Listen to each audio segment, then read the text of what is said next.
grade 11 chemistry students first being introduced to the mole is always a challenging concept. So I'm going to go over what moles are, and we're going to do some problems to learn how to use moles to figure out the number of particles and the mass of whatever substance you have.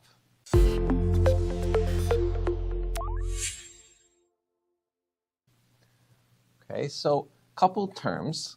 Okay, number of particles is going to be n. We can figure out the number of moles by just taking the number of particles and dividing it by this number. This is Avogadro's number.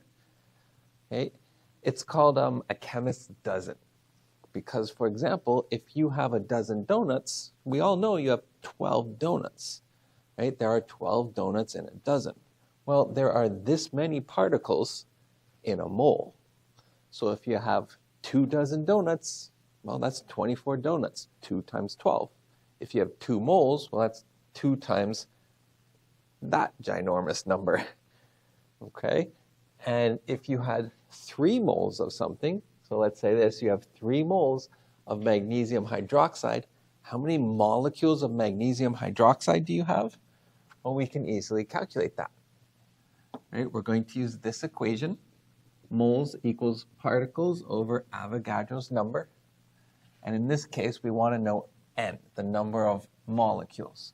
So n equals, if we multiply both sides by Avogadro's number, we just have moles times Avogadro's number. So that is simply 3 moles times 6.022 times 10 to the 23 particles, or molecules in this case, per mole.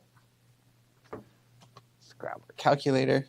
So 6.022 times 10 to the 23 times 3 is 1.80766 times 10 to the 24 molecules.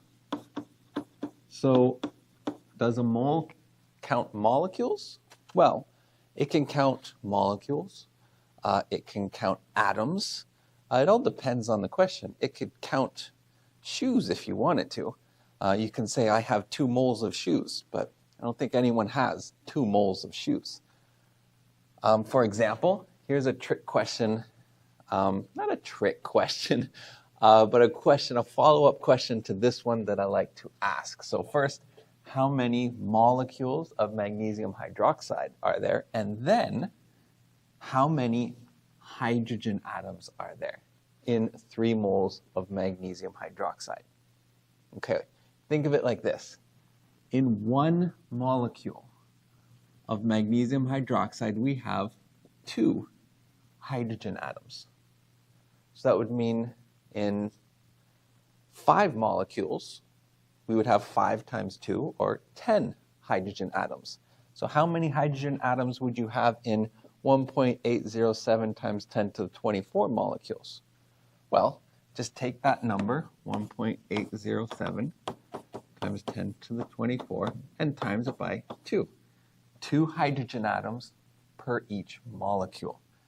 And that will tell you the number of hydrogen atoms. Okay, we could throw that into our calculator too. So times by 2. So we've got 3.613 times 10 to the 24 hydrogen atoms.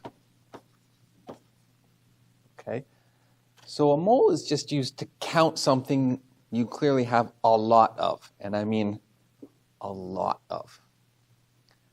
Now we can also use moles to help us figure out how much mass we have, and that's going to be related to molar mass. So let's try to look at that.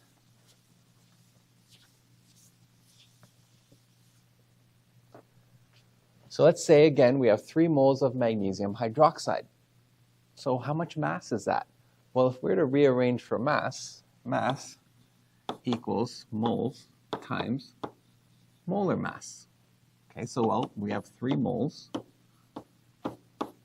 How do you figure out molar mass?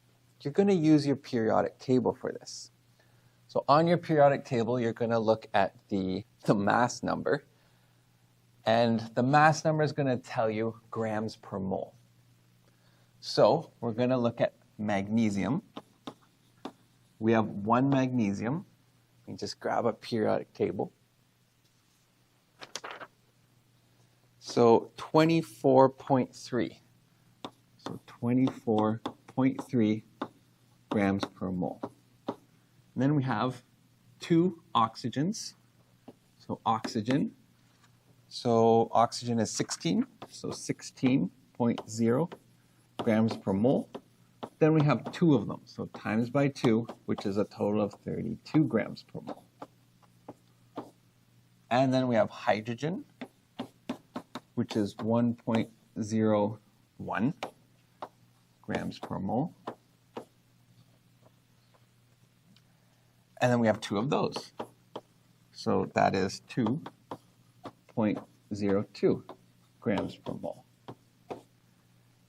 And then to figure out the molar mass of magnesium hydroxide, we're just going to add all these together. So we have 24.3 plus 32 plus 2.02. That is